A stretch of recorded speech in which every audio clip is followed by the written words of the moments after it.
making disciples, transforming lives. Saya sungguh bersuka cita bisa kembali melayani di GMS Jakarta Selatan. Ini adalah kali perdana sebetulnya saya melayani di ibadah ketiga ini, saudara. Sebelumnya saya nggak sempat, ini adalah kali pertama. Tapi anyway, saudara, Anda terus bertumbuh. Ini adalah langkah iman, ibadah ketiga ini dibuka. Dan kebetulan di momen ini, saudara, saya secara khusus ingin memberikan Anda sebuah impartasi mengenai apa itu GMS dan mengapa GMS menjadi GMS sekarang ini. Dan apa value atau identitas dari gereja kita. Makanya saya akan berbicara mengenai discipleship karena itulah nyawa daripada gereja ini. Sepanjang hari ini saya bagikan khotbah dengan tema umum satu, saya khotbah tentang berkat khusus yang akan diterima hanya oleh murid Kristus. Yang kedua, bertahan hingga akhir. Ternyata ada nubuatan di dalam Alkitab bahwa di akhir zaman akan muncul kemurtatan. Ada orang-orang yang akan murtad. Jangan pernah katakan saudara Anda tidak bisa murtad. Jangan berkata aku pasti setia sampai akhir. Saudara, kenapa? Karena hati kita mudah berubah. Kalau hari ini Anda setia, belum tentu tahun depan Anda tetap setia. Kalau hari ini Anda tidak cinta uang, belum tentu 2 tahun lagi Anda tetap tidak cinta uang. Itulah sebabnya saudara saya bagikan ada 3 fondasi kuda-kuda yang kita perlu miliki. Lalu di ibadah terakhir ini saya memberikan judul lebih dari sekedar pergi ke gereja. Saudara, ada sesuatu yang lebih yang Tuhan itu sebetulnya targetkan dalam kehidupan orang-orang percaya. Dan itu tertulis di dalam Matius 28, itulah amanat daripada Yesus Kristus. Coba kita baca Matius 28 ayat 19 sampai 20. Dikatakan seperti ini. Matius 28 ayat 19 sampai 20. Dikatakan, saudara, karena itu pergilah, jadikanlah semua bangsa muridku. Baptislah mereka dalam nama Bapa, Anak, dan Roh Kudus. Next. Ayat yang dan ajarlah mereka melakukan segala sesuatu yang telah kuperintahkan kepadamu. Dan ketahuilah, aku menyertai kamu senantiasa sampai kepada akhir zaman. Saudara, di akhir zaman ini muncul sebuah budaya kekristenan yang sangat dangkal. Dan itu bukan patron atau desain Tuhan tentang gereja. Itulah sebabnya kita perlu kembali kepada gereja mula-mula. Bagaimana cara hidup jemaat gereja mula-mula. Betapa berbedanya dengan budaya gereja modern. Saya berdoa GMS, saudara, tidak kedapatan menjadi bilangan daripada gereja yang dangkal. Katakan amin. Kita ingin mengikuti pattern Tuhan atau patronnya. Bagaimana Tuhan itu menciptakan atau melahirkan gereja pertama kali. Itulah yang digambarkan. Kita harus berkaca kepada firman. Ternyata budaya gereja modern itu sangat menghasilkan yang namanya 6K. Katakan 6K. Banyak amat Pastor Fuji. Saya jelaskan dengan singkat, super singkat, dengan cepat. K yang pertama adalah namanya konsumerisme rohani. Di mana orang Kristen datang hanya di seputar kebutuhannya. Temanya adalah tentang kebutuhan, tentang berkat, tentang mujizat. Bukan berarti berkat atau mujizat itu salah. No. Saudara, kalau Anda punya kebutuhan, datanglah kepada Kristus, katakan amin. Dialah jawaban kehidupan kita. Saya selalu berkata, kalau anak saya sakit lalu minta obat kepada tetangga, saya tersinggung. Harusnya anak datang kepada ayahnya. Bapa kita, kalau Anda butuh, Anda perlu datang kepada Tuhan. Tapi kekristenan kita fondasinya menjadi salah kalau kita mencari Tuhan hanya di seputar kebutuhan saja, titik. Saudara, Tuhan ingin kita menjadi muridnya, katakan amin. Berarti Tuhan ingin kita betul-betul mengikut Tuhan itu karena kita ingin serupa dengan Tuhan kita. Serupa dengan Kristus, berarti motivasi kita cari Tuhan itu haruslah penyerahan total dan ketundukan kepada ketuhanan dari Kristus. Ada amin. Saudara, karena banyak orang cuman di sebatas mujizat. Motivasinya itu cuman itu. Komitmennya cuman sebatas mujizat. Itulah sebabnya 10 orang kusta. Begitu semuanya disembuhkan, yang kembali cuman 1. Makanya Yesus gusar, mana yang 9? Karena yang 9 itu motonya cuman cari Tuhan karena butuh. Begitu dia sembuh, mereka gak lagi balik dan cari Yesus. Cuman 1 yang datang, lalu mengucap syukur dan tersungkur di hadapan Tuhan. Dari 10, semuanya disembuhkan, tapi 9, saudara, mereka tidak tunduk kepada ketuhanan Kristus. Hanya 1 yang kembali. Saudara, jangan jadi orang Kristen yang demikian. Yang kedua namanya apa saudara? Kompartementalisasi rohani. Kita mengkotak-kotakan iman seolah-olah iman itu hanya berlaku di dalam gereja. Akibatnya apa saudara? Gereja modern menghasilkan orang-orang yang beda di dalam gereja, beda di luar. Karena mereka hanya menghormati Tuhan di dalam gereja, tapi begitu keluar gereja, mereka merasa bahwa iman itu tidak relevan. Itulah sebabnya iman itu seharusnya, saudara, berpengaruh di dalam cara kita membangun hubungan. Cara kita berbisnis, cara kita membangun rumah tangga, cara kita mengelola keuangan. Katakan amin. Itu iman itu harus tidak bisa dikotak-kotakan. Iman harus menyentuh ke semua area hidup kita. Itulah sebabnya kita melihat ada orang-orang Kristen di dalam gereja. Aduh, saudara, begitu rohani sampai-sampai malaikat iri lihat kelakuannya. Jalan 5 langkah, haleluya. 5 langkah, haleluya. Apa kabarnya? Oh baik, puji Tuhan, Tuhan baik. Kosakatanya begitu rohani, tapi begitu keluar dari gereja, guyonannya porno, perkataan yang sangat-sangat penuh makian, sama seperti orang dunia. Di dalam gereja menyembah, bikin iri malaikat, tapi begitu keluar bikin iri setan. Kenapa? Ada yang lebih setan daripada setan. Nipu di sana sini, saudara. Kenapa? Saudara, karena budaya bergerejanya fondasinya salah. Kekristenan modern menghasilkan jemaat yang penuh dengan kompartementalisasi rohani. Yang ketiga namanya kompromi. Orang yang mengaku Yesus itu Tuhan, tapi sebetulnya at the same time banyak berhala dalam hatinya. Dan mereka tidak mau melepaskan berhala itu.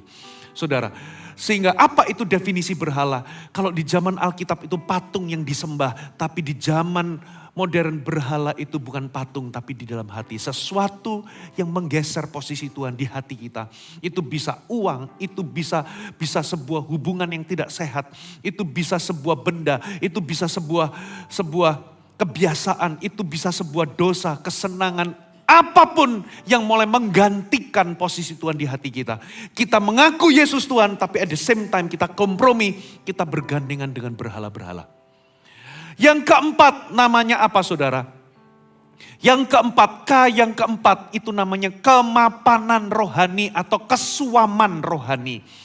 Itulah yang Tuhan tegur di gereja Laodikia. Gereja Laodikia itu suam-suam kuku. Karena mereka merasa kaya. Mereka berkata aku telah memperkaya diri.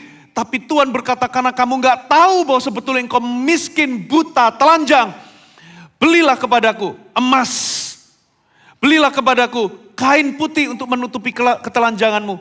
Belilah kepadaku minyak untuk melumas matamu agar engkau dapat melihat. Sesungguhnya engkau buta, sesungguhnya engkau telanjang, dan sesungguhnya engkau miskin. Saudara, tapi mereka ngaku kaya, makanya mereka suam-suam. Saudara, alangkah baiknya jika engkau dingin atau panas. Karena apa saudara? Mereka ternyata tidak bisa menghasilkan sumber air sendiri. Ternyata mereka harus minta dari 2 kota sebelah. Hierapolis itu ada sumber air panas yang menyembuhkan. Lalu di Kolose itu ada sumber air dari pegunungan sangat dingin menyegarkan. Mereka bikin saluran, ternyata begitu nyampe di Laodikia. Itu airnya suam-suam. Kalau diminum karena penuh dengan logam, penuh dengan mineral, rasanya seperti minum air dari ledeng yang berkarat. Pernah keluar air lalu warnanya coklat itu campur dengan karat.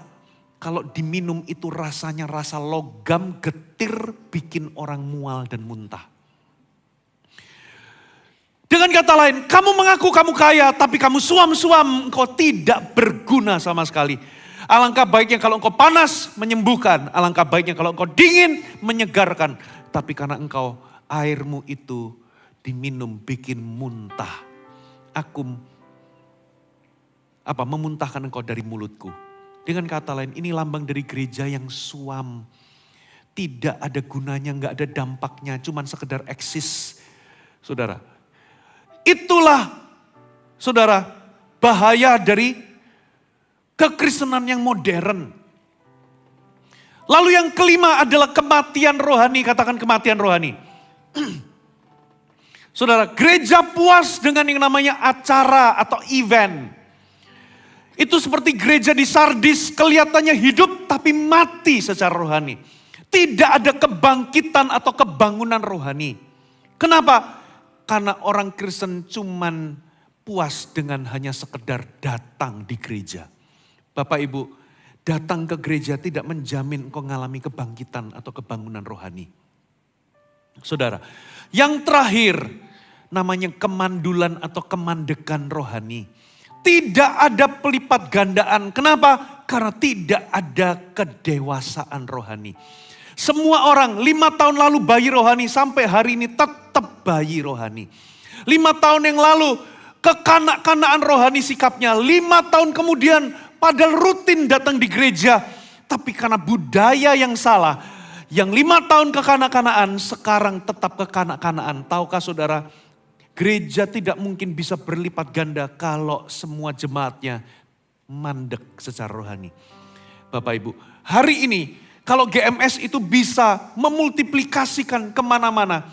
Karena ada orang-orang yang bertumbuh di titik kedewasaan yang kami bisa percayai. Yang pasti, contoh host-host pastor yang kami pilih, yang kami tunjuk menjadi pemimpin-pemimpin, itu adalah orang-orang yang telah membuktikan diri mereka bertumbuh. Saudara, bukan berarti nggak pernah salah atau tidak pernah berbuat dosa. Tapi kedewasaan mereka berbeda. Mereka bisa dipasrahi, diberi kepercayaan. Mereka tidak punya motif terselubung. Mereka tidak punya sindrom-sindrom kepemimpinan yang tidak sehat. Saudara, mereka tidak punya ambisi untuk diri sendiri. Bayangkan kalau semuanya kekanak-kanakan. Kita nggak mungkin bisa mempercayakan. Gereja nggak mungkin berlipat kali ganda. Halo, amin. Nah, pertanyaannya, budaya apa Pastor Fuji yang bisa menghasilkan kekristenan yang dangkal ini, yang menghasilkan 6K? Coba kalau diulang pasti Anda nggak hafal. Saudara, coba ya. K yang pertama apa? Konsumerisme rohani. K yang kedua apa? Kompartementalisasi rohani. K yang ketiga apa? Kompromi rohani. K yang keempat apa? Kemapanan atau kesuaman rohani. K yang kelima apa? Kematian rohani. K yang keenam apa saudara? Kemandulan atau kemandekan rohani. Atau stagnasi rohani. Saudara. Nah, budaya apa yang bisa menyebabkan 5K ini? Kekristenan yang dangkal ini. 6K ini saudara. Yaitu ketika orang Kristen yang pertama. Tidak bersedia hidup sebagai murid Yesus. Katakan tidak bersedia hidup sebagai murid Yesus. Saudara, target Tuhan itu jelas. Matius 28 dikatakan, go and make disciples. Kata make disciples itu kalau kalau itu diterapkan di pabrik coklat, itu bunyinya seperti ini. Go and make chocolates. Go and produce chocolates. Makanya kalau Anda ke pabrik coklat, produksinya atau produknya apa? Yang dihasilkan? Coklat. Kalau Anda pergi ke pabrik handphone, maka kata-kata itu adalah go and make handphone. Produksinya apa? Handphone. Produk hasilnya apa? handphone. Kalau Anda ke pabrik permen, hasilnya adalah permen. Sekarang kalau kita tanya, gereja hasilnya apa? Saudara, murid, katakan amin. Bukan event, bukan acara, bukan album penyembahan. Itu bukan produk dari gereja yang Tuhan mau. Itu hanyalah sampingan. Boleh ada, boleh tidak ada. Tapi yang tidak boleh tidak ada adalah amanat Yesus. Go and make disciples. Jadi sebetulnya produk daripada gereja itu adalah murid-murid. Katakan amin. Jadi dari sini Anda bisa tahu target Tuhan adalah bukan menjadikan orang yang tidak percaya, menjadi percaya saja. Tidak sampai di situ. Membuat orang yang gak kenal Yesus menjadi petobat. No, tapi Tuhan itu lebih jauh.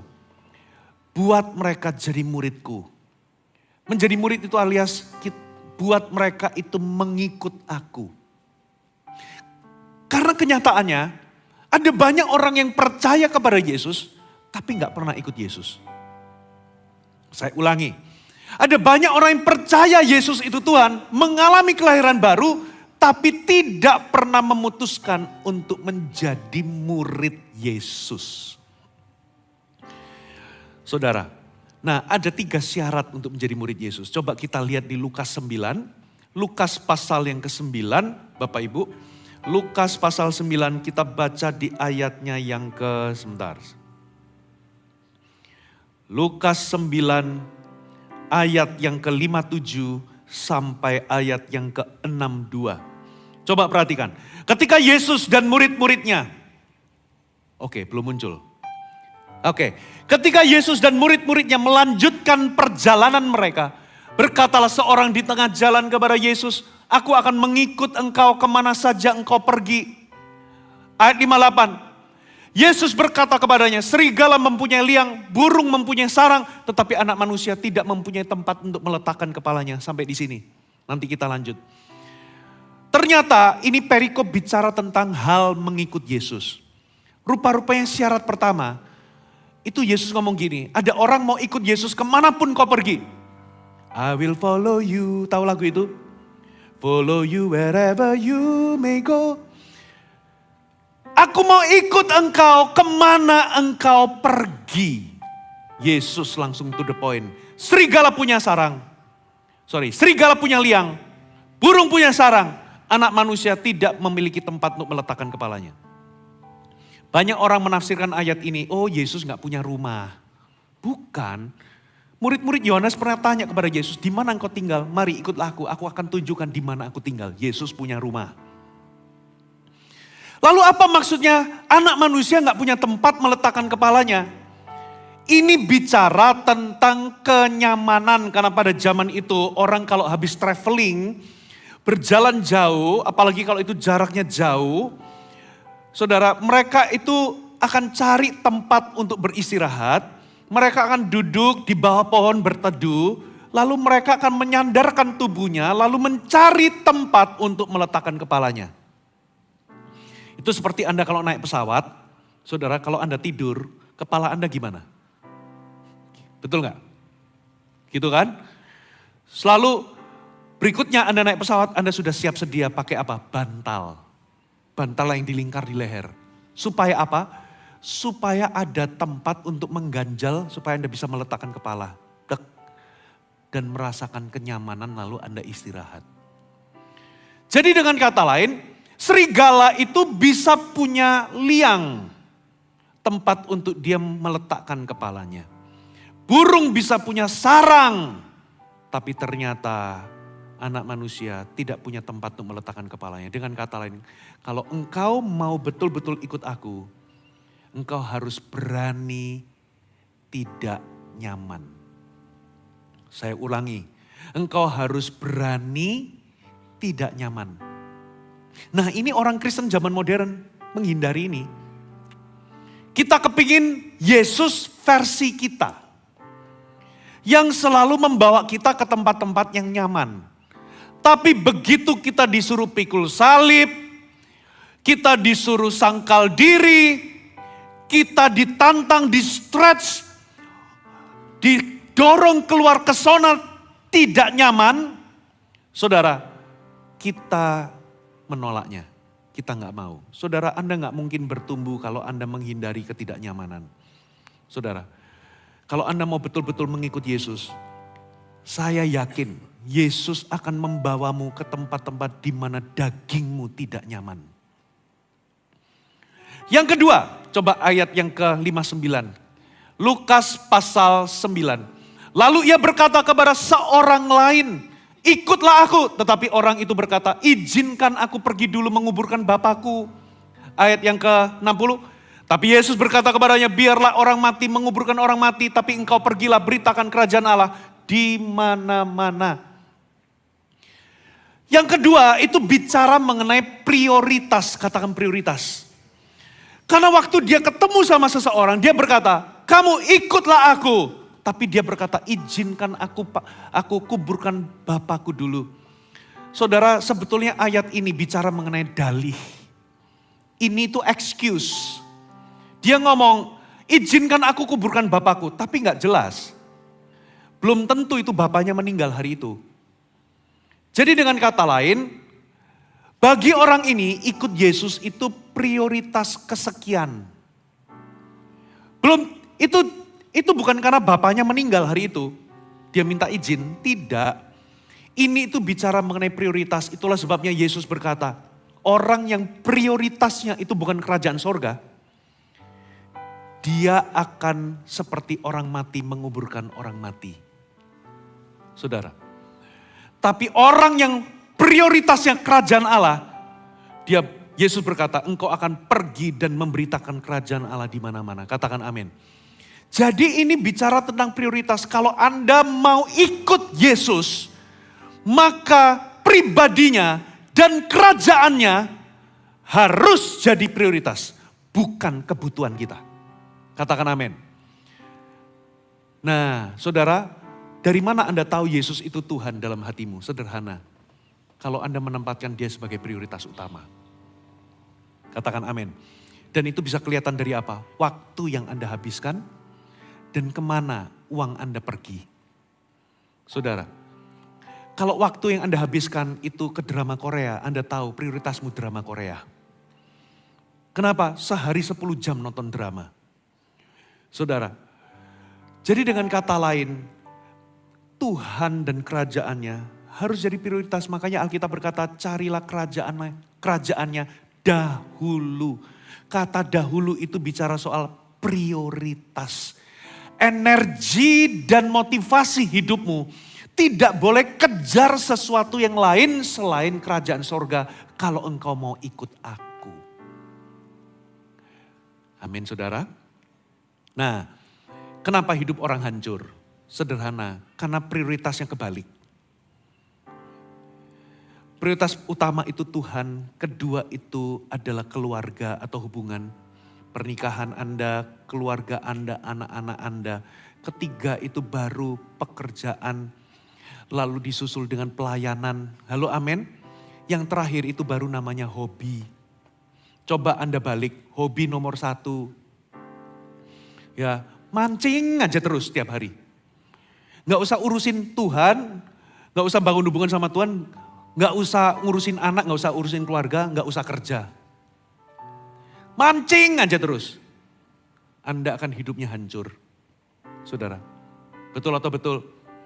Kalau prioritasnya dibalik. Coba pelayanan terus.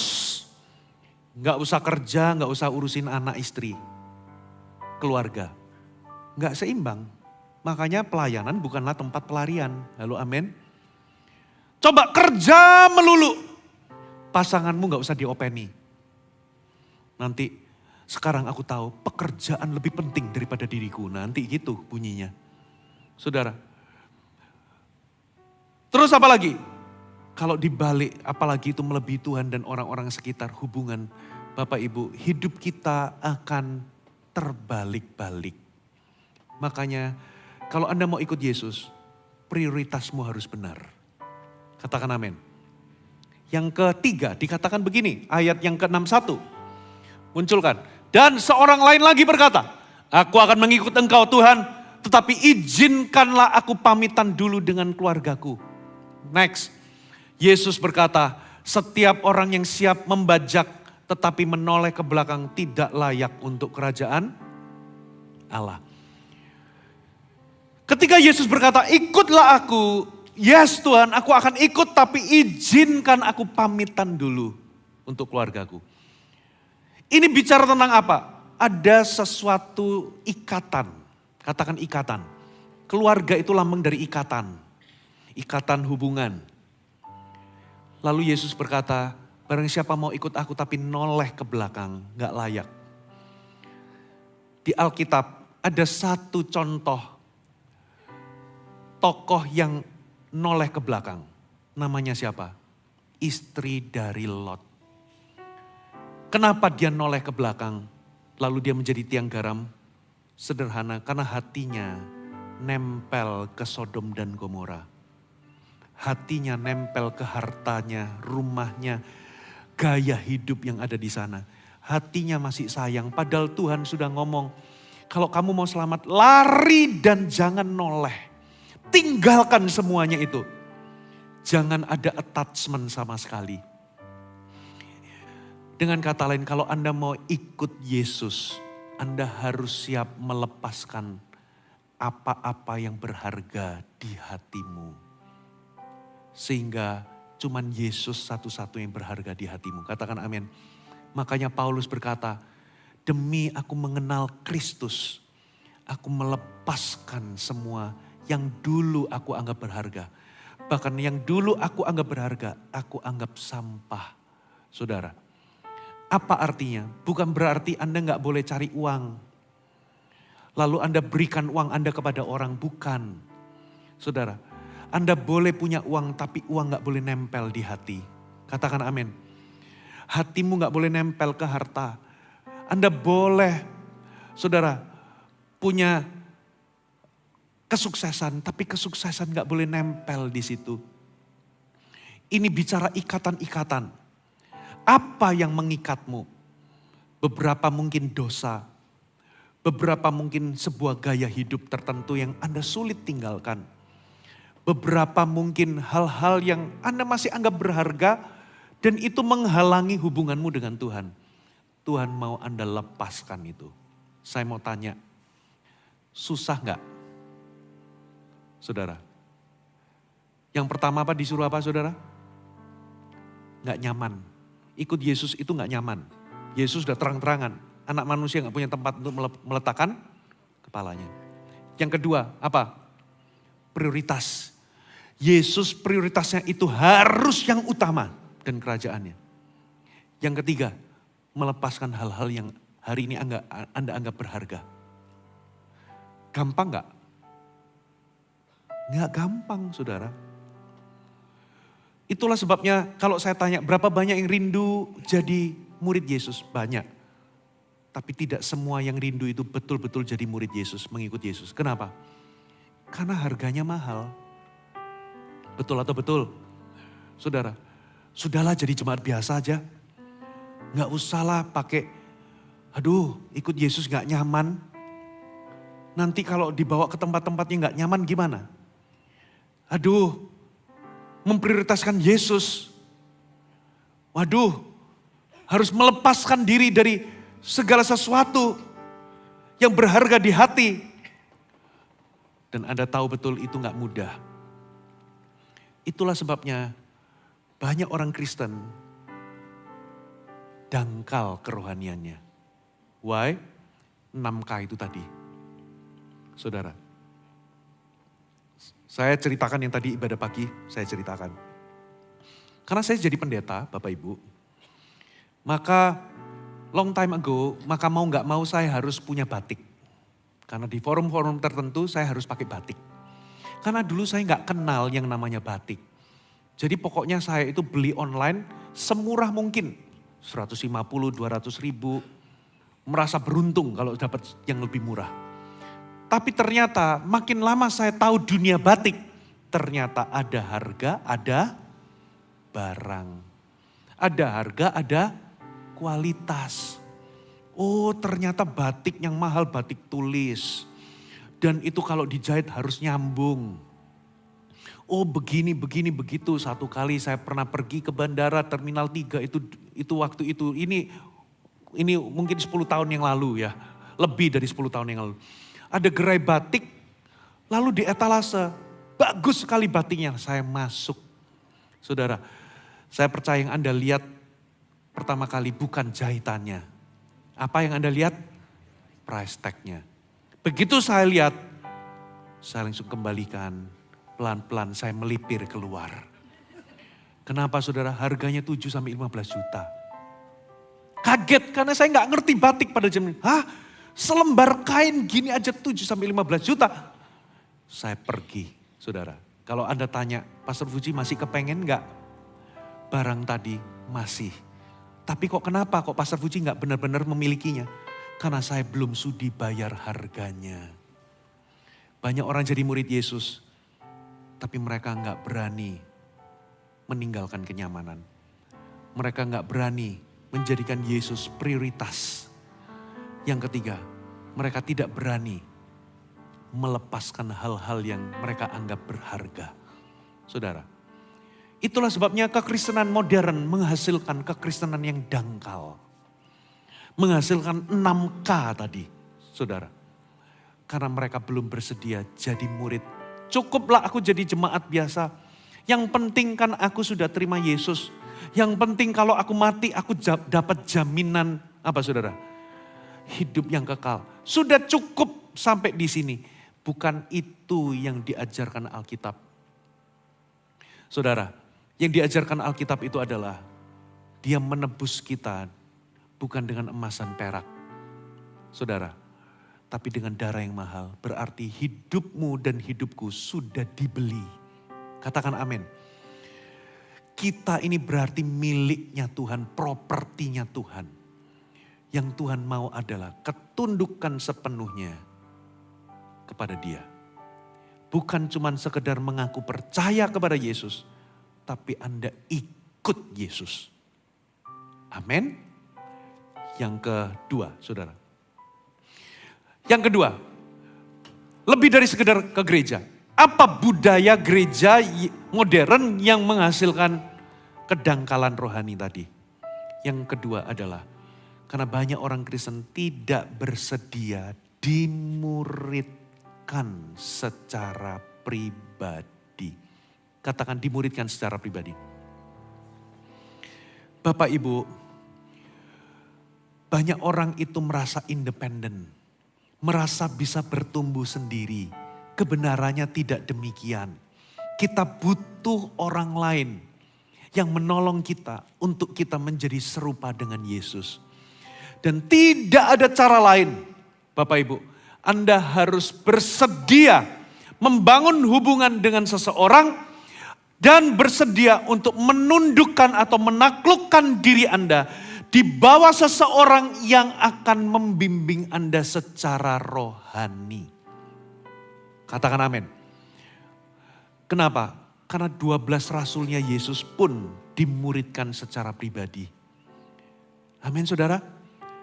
12 rasulnya Yesus itu dimuridkan pribadi. Dan sebelum Yesus naik ke sorga, Yesus memerintahkan apa saudara? Kalian pergi, jadikan semua bangsa murid. Mereka waktu terima perintah itu, mereka gak bingung. Jadikan semua bangsa murid itu gimana caranya?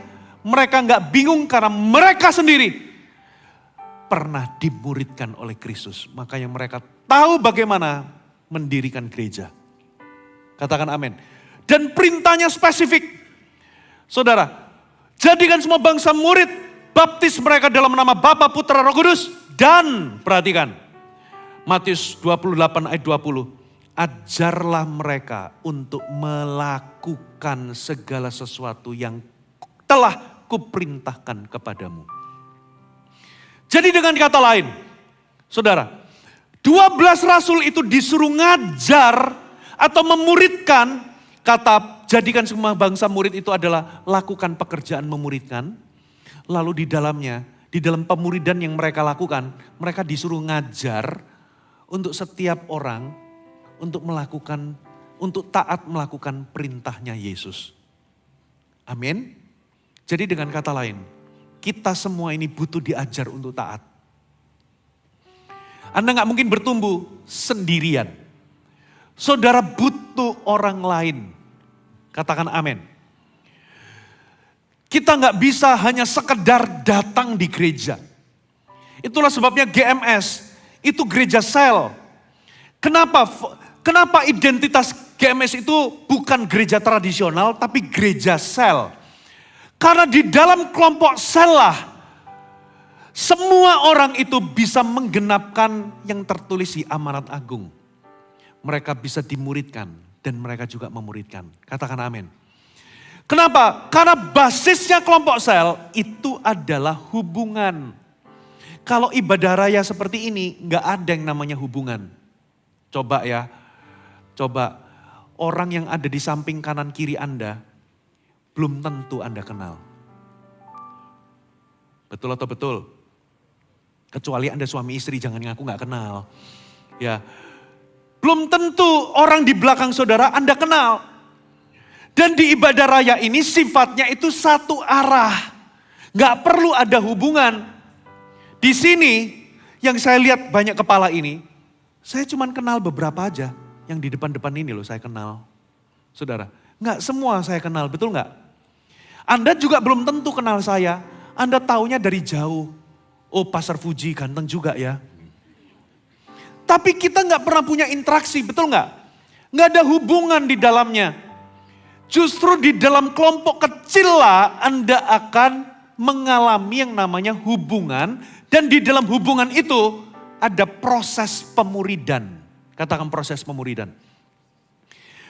Kenapa kita butuh? Saya kasih beberapa contoh. Kalau Anda pergi ke gym, Anda itu latihan sendiri, kadang kan mut-mutan, betul ya? Anda, oke, malamnya, besok saya 4 kali repetisi. Wah, begitu sampai di gym, 1 aja lah. Kenapa? Karena gak ada personal trainer. Kalau ada personal trainer, Anda itu punya seseorang di mana Anda bisa mempertanggungjawabkan diri Anda atau berakuntabilitas. Makanya orang yang pakai PT lebih jadi daripada yang mungkin kita ini sendirian.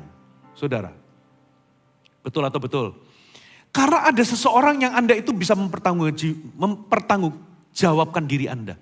Saya juga sama saudara. Satu kali saya pernah datang ke Pastor Philip. Saudara, Pastor Philip khotbah tentang kepemimpinan. Saya merasa kesenggol dengan khotbah tersebut. Jangan-jangan Pastor Philip khotbah nyindir saya ini. Saya datang, saudara. Saya kok merasa Philip itu khotbah tentang saya. Saya ingin mempertanggungjawabkan my leadership. Apakah ada sesuatu yang salah dalam leadershipku? Oh Fuji, saya gak pernah nyindir-nyindir orang lewat khotbah. By the way, I'm not talking about you. Ternyata ada sebuah kejadian, saudara, dan Pastor Philip ada sebuah kejadian dan itu bukan saya, di tempat lain. Dan Pastor Philip itu lagi menanamkan nilai karena kejadian tersebut untuk semuanya. Saya puji Tuhan itu gak nyindir saya. Tapi saya terima semua value-nya.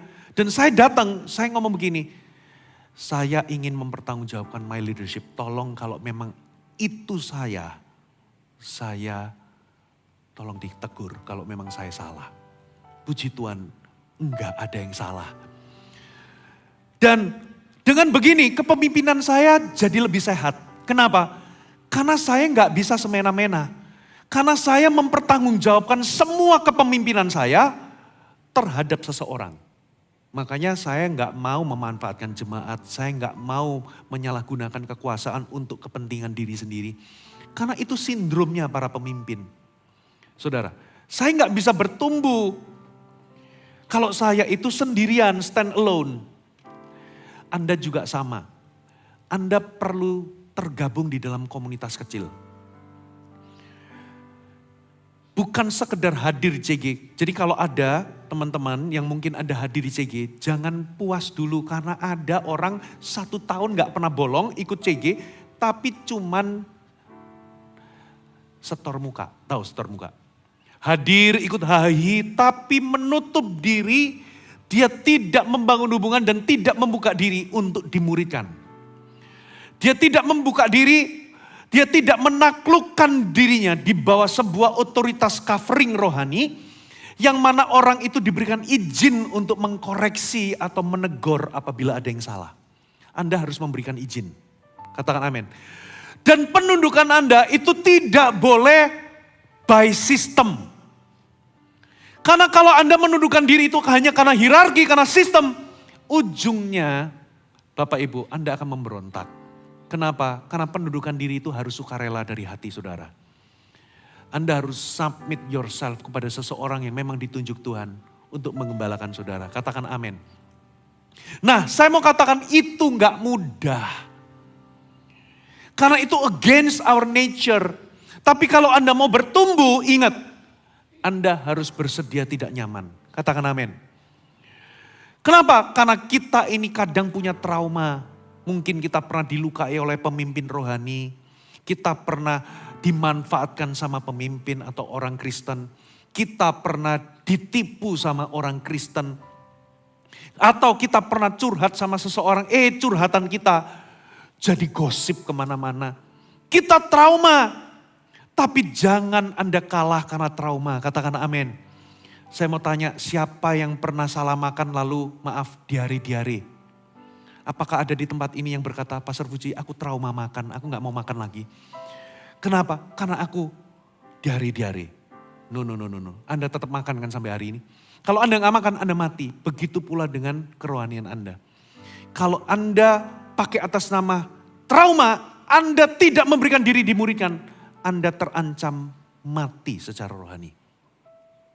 Saudara, jangan mau kalah dengan trauma. Katakan amin. Iblis ingin Anda mati di dalam trauma. Tapi Tuhan ingin bekerja melalui trauma, Anda didewasakan. Amin saudara. Itu gak mudah. Saudara, Anda harus membuka diri dan menaklukkan diri Anda. Itu gak mudah karena beberapa orang itu inginnya ingin dimuridkan oleh orang-orang yang mungkin serba lebih. Lebih sukses, lebih kaya, lebih tua, lebih semua serba lebih. Bisa jadi Anda business owner, kepengennya dimuridkan oleh orang yang punya perusahaan. Tapi kalau pemimpin kelompok selnya itu cuman seorang pegawai swasta, enggak mau aku. No, jangan begitu. Katakan amin. Bisa jadi, walaupun dia pegawai swasta, dialah orang yang paling diurapi untuk menuntunmu mengikut Yesus. Amin saudara. No. Saya mau dimuridkan oleh Pastor Philip langsung. Kalau bukan Pastor Philip aku gak mau. Gak sekalian aja Yesus Kristus. Dia lebih sempurna daripada Pastor Philip. Saudara, belum tentu loh. Belum tentu Anda dimuridkan Pastor Philip jadinya bagus. Bisa jadi orang yang biasa, yang hari ini ditempatkan di atas saudara, dialah orang yang paling diurapi untuk memuridkan Anda. Katakan amin. Kenapa? Karena Tuhan tahu kebutuhan Anda.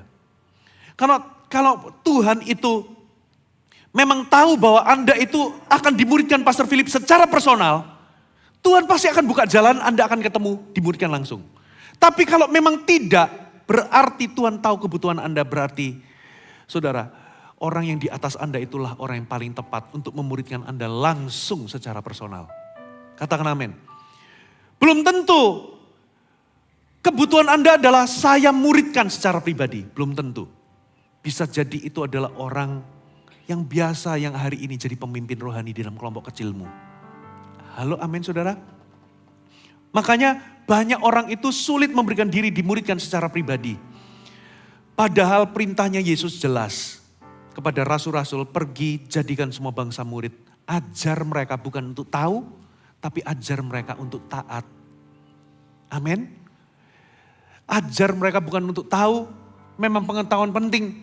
Tapi percuma pengetahuan tanpa ketaatan. Hasilnya orang-orang Farisi.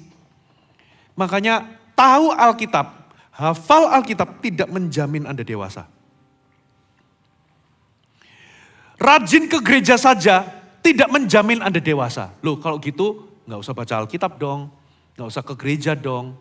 Karena gak menjamin. Gini loh.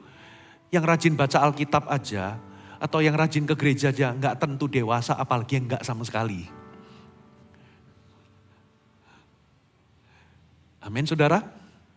Nah, yang keberapa sekarang? Yang ketiga, saudara.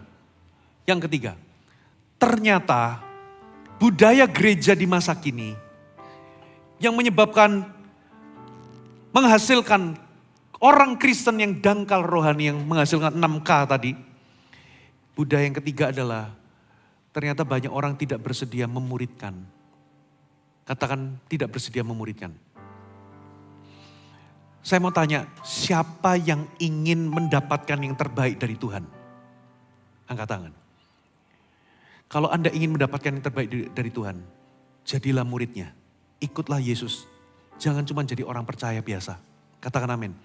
Yang kedua, paksa dirimu, tegaslah dengan dirimu. Berikan dirimu tertanam dalam kelompok kecil. Di tempat kita namanya CG. Lalu begitu nyampe di CG, jangan cuma hadir. Tapi bangun hubungan, buka hatimu untuk Anda dimuridkan oleh seseorang. Amin. Kenapa? Selain ada akuntabilitas tadi, sometimes kita butuh orang lain untuk memberitahu blind spot kita. Tahu blind spot? Kadang Anda makan, ternyata ada sayur di gigi saudara. Betul nggak? Coba, ada yang bisa lihat giginya sendiri? Coba lihat gigimu sendiri. Nggak bisa, ini posisi blind spot. Misalnya, suami-suami biasanya lupa cukur bulu hidung, betul nggak? Mau ketemu orang penting tapi ada keluar bulunya 2 begini. Kan nggak tahu siapa yang bisa lihat hidung sendiri, susah. Butuh orang lain yang memberitahu, betul nggak? Kita kadang sombong itu nggak sadar loh. Kita ini hati kita salah kadang nggak sadar. Itulah sebabnya kita butuh orang lain memberitahu kita. Katakan amin. Bahkan sometimes kita ini punya mental block. Punya mental block dan itu nggak kelihatan kalau ibadah di sini. Kalau lewat ibadah raya semuanya amin, gitu, kayak udah ngerti. Tapi waktu bicara private, ketahuan orang ini ngerti sungguhan atau enggak. Saya sering tertipu saudara. Penampilannya meyakinkan, oh yes, setuju, haleluya. Tapi begitu ketemu, orang ini nggak ngerti. Kenapa? Karena punya mental block, saudara. Dan siapa, hubungan seperti apa yang bisa mematahkan mental block itu? Lewat hubungan pemuridan. Saudara, di dalam pemuridan itu ada namanya impartasi kehidupan atau nilai. Itu Anda gak bisa tangkap lewat pengajaran. Tapi Anda bisa tangkap lewat hubungan. Contoh ya, saya tadi di ibadah sebelumnya saya kasih contoh. Dulu kalau saya berdoa makan sama istri, gak pernah gandengan. Tapi gara-gara saya kumpul sama Pastor Philip, terjadi impartasi kehidupan. Ini simple aja. Pastor Philip kalau doa mesti gandengan. Lama-lama saya jadi ikut. Lucunya, orang yang kumpul sama saya, yang risih kalau doa aja pakai gandengan, bahkan ada yang risih, doa makan aja malu. Saudara, kita kalau doa makan gandengan sama anak-anak di tempat umum ya kita doa dilihatin orang bodo amat. Ikut saya 1 tahun. Lama-lama, satu momen waktu kita doa makan, di tangannya dipegang istrinya. Istrinya juga kaget, waduh suamiku berubah. Dari mana itu? Bukan lewat pengajaran, saudara. Lewat impartasi. Makanya lewat pemuridan itu, saudara, terjadi impartasi nilai, prioritas, terjadi perubahan hati, perubahan nilai. Itu terjadinya bukan di sini, tapi di hati. Katakan amin. Bukan hanya di sini saja, tapi juga di hati. Makanya kalau Anda mau mendapatkan yang terbaik dari Tuhan, tapi menolak pemuridan, menolak kelompok kecil, menolak hidup dalam komunitas, Anda tidak mendapatkan yang terbaik dari Tuhan. Saudara, yang ketiga, saudara, kalau Anda mau mendapatkan yang terbaik, itu poin ketiga tadi. Saudara harus bersedia untuk memperhatikan orang, mendorong orang, memotivasi orang, bahkan menggembalakan atau memuridkan orang lain. Bedanya di mana? Anda akan jauh lebih dewasa. Di titik ini Anda tidak hanya bertanggung jawab untuk dirimu sendiri, tapi Anda bertanggung jawab untuk pertumbuhan orang lain. Amin saudara. Saya bersyukur ada orang-orang tertentu itu sudah sampai di titik mau dimuridkan. Mau diajar. Tapi ada orang-orang yang sudah mau diajar tadi, saudara, tipenya itu seperti laut mati. Maunya diajar, maunya dimuridkan, tapi kalau giliran disuruh memuridkan, gak mau. Aku mau selama-lamanya dimuridkan, muridkan aku, ajar aku. Tapi begitu dia disuruh jadi pemimpin, disuruh memuridkan, disuruh menggembalakan orang, alasannya banyak. Yang pertama alasannya apa saudara? Aku gak bisa, aku gak mampu, aku gak pandai bicara. Perhatikan, Tuhan tidak cari orang yang sempurna. Tuhan juga tidak cari orang yang mampu pada awalnya. Kenapa? Tuhan cari orang yang mau, karena orang yang mau akan dimampukan. Orang yang mau akan disempurnakan. Katakan amin. Daripada Anda merasa bisa, saudara, jadinya sombong Anda gak mengandalkan Tuhan. Jadi kalau Anda ditunjuk Tuhan dan Anda merasa gak mampu, Anda kandidat yang tepat. Saya ulangi. Kalau Anda ditunjuk jadi pemimpin, terus Anda merasa gak mampu, justru itulah orang yang Tuhan cari. Kalau Anda merasa mampu, jadinya nanti sombong Anda bergerak tanpa bergantung sama Tuhan. Amin. Alasan kedua, terlalu sibuk, betul gak? Saudara, aku gak punya waktu. Coba lihat orang yang sibuk-sibuk itu. Saya pernah punya teman sibuknya bukan main punya pabrik. Ternyata bisa punya waktu lomba Tamiya. Kenapa? Karena untuk sesuatu yang berharga bagimu, Anda akan ciptakan waktu. Amin. Ada orang super sibuk dicari itu selalu gak ada waktu. Tapi bisa main bulu tangkis. Bisa main golf. Kenapa? Karena golf, bulu tangkis ada juga yang hobinya ikan koi. Itu beli koi itu bisa nongkrong liatin koi 2 jam. Kenapa? Karena koi penting di hatinya. Dengan kata lain, kalau Anda menganggap Yesus itu penting, tapi selalu gak punya waktu untuk memenuhi amanat Yesus. Sebetulnya Yesus gak penting di hatimu. Betul atau betul? Coba saya mau tanya yang dulu pacaran atau yang sementara pacaran, yang lagi cinta mula-mula. Kalau pacar minta es krim tapi belinya di Jepang misalnya. Ada orang itu kulewati ribuan samudra. Kenapa? Karena orang itu penting bagimu. Betul atau betul?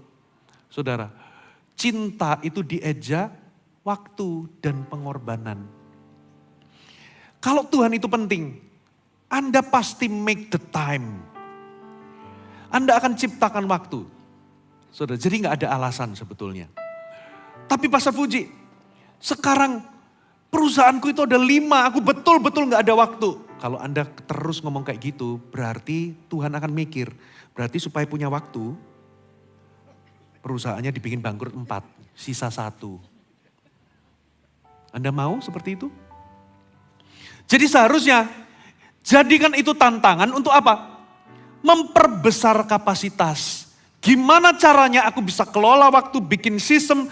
Sekalipun aku punya 5 perusahaan, tapi hidupku tetap bisa seimbang. Bisa prioritaskan Tuhan, keluarga, anak istri, termasuk bisa melayani. Katakan amin. Sehingga Tuhan melihat, dikasih 5 tapi masih bisa pemuridan, masih bisa melayani, jadi pemimpin, jadi anak visi. Waduh, ini perlu dikasih 5 lagi perusahaannya. Karena orang seperti ini bisa dipercaya. Amin. Saudara. Nah, kenapa alasan beberapa orang tidak bertumbuh? Saya tutup dengan ini Bapak Ibu. Beberapa orang itu resah. Sampai satu titik itu mentok. Lalu biasanya dia berpikirnya, aku pindah gereja aja. Cari gereja baru. Bukan saudara. Kalau Anda itu merasa mentok, sebetulnya itu adalah gejala bahwa Anda itu harus berubah dari konsumen menjadi produsen. Anda harus berubah menjadi distributor. Katakan amin.